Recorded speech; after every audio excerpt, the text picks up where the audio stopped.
Welcome to World Buzz Bulletin. The streets of Minneapolis have erupted in a wave of protests and intense public anger following the fatal shooting of 37-year-old Alex Pretti by federal immigration agents. Demonstrators have gathered in significant numbers, blockading major intersections and surrounding federal buildings to demand immediate accountability for what many are calling an unjustifiable execution. The atmosphere in the city is described as a powder keg, as the grief of the local community transforms into a broader movement against the tactics of federal enforcement units operating within the state. The anger has been further fueled by the release of bystander video footage, which appears to contradict the official claim that agents fired in self. This incident, marking the second such fatality in Minneapolis this month after the death of Renee Good, has led to a total breakdown in trust between the public and federal authorities.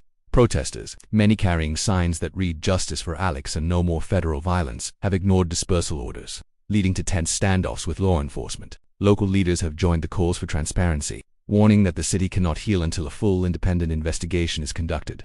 The key factors driving the unrest today include the video evidence. Viral footage recorded by onlookers shows the moments leading up to the shooting, with many activists arguing that it depicts a non-lethal situation that was needlessly escalated by the federal team. A pattern of violence. The fact that this is the second shooting of a civilian by immigration agents in less than 3 weeks has convinced many residents that federal oversight is failing and that agents are operating with total impunity. Political fallout. Minnesota Governor Tim Walz has amplified the community's frustration, publicly clashing with Homeland Security Secretary Kristi Noem over the accuracy of the federal report and demanding that state investigators be given full access to the evidence. Community mourning. Beyond the protests, vigils are being held across the city for Alex Pretti, remembered by friends and colleagues as a dedicated nurse and a vital part of the Minneapolis community whose life was cut short in a moment of state-sponsored violence.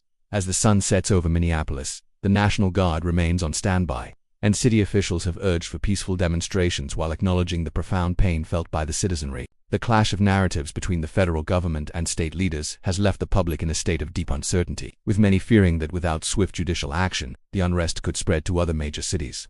We will continue to track the developments of these protests and the ongoing investigation into the shooting of Alex Pretti. Thank you for watching World Buzz Bulletin.